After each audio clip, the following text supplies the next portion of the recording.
not your first rodeo with Bedlam, but what are kind of the emotions heading into that game?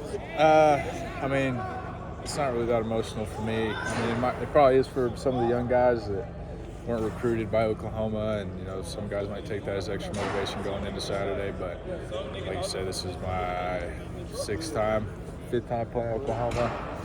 So I mean, you just got to prepare the same and get ready to play another team. With some of the new guys that are going to be playing their first Bedlam, do you tell them anything about what they're about to get into? Or at this point, they should kind of know how it goes. I mean, we've been to Baylor, we've been to Kansas State, TCU, so I mean, at this point, they should know how it's going to go when we get down there. Mike had talked some yesterday that he thinks some of the bitterness in some of the rivalries is kind of gone because players grow up together, they all interact on social media. Do you kind of feel that way as well? I mean, I guess I can agree with that to an extent. I mean, I've got guys that I know on that team. I mean, obviously, I'm not going to talk to them this week because, you got to get ready to make those guys your enemies.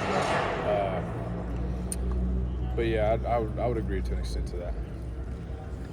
how much, now that you've also won a Bedlam game, how much better is it waking up on the Sunday after a Bedlam win? It feels good waking up after every win. I personally, I think OU's a big game. It's always a big game in state rivalry. They don't like to say that we're not their rival. They don't care about us, but I think that's ridiculous. So, it feels good waking up, being able to wake up on Sunday mornings with a win always. I think it'd feel real good knowing that OU has to win their last game of the season to be bowl eligible. So, going in Saturday, we're going to kind of know what's going on with that. And looking at their offense, what do you see as the challenge? Because obviously they've hammered the run game. They're really good at powering down with especially with Eric Gregg. You said it. Stop the run. That's the plan. That's the goal.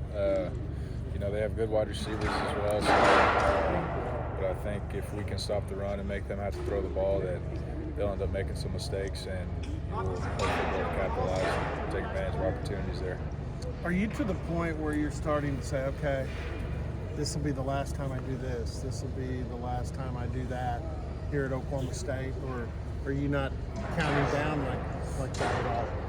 I don't even know if it's even really hit me yet. I've always kind of thought about coming back and coaching, whether it's here or somewhere else. So, those are still kind of games you have to prepare for if that's the road I decide to go down.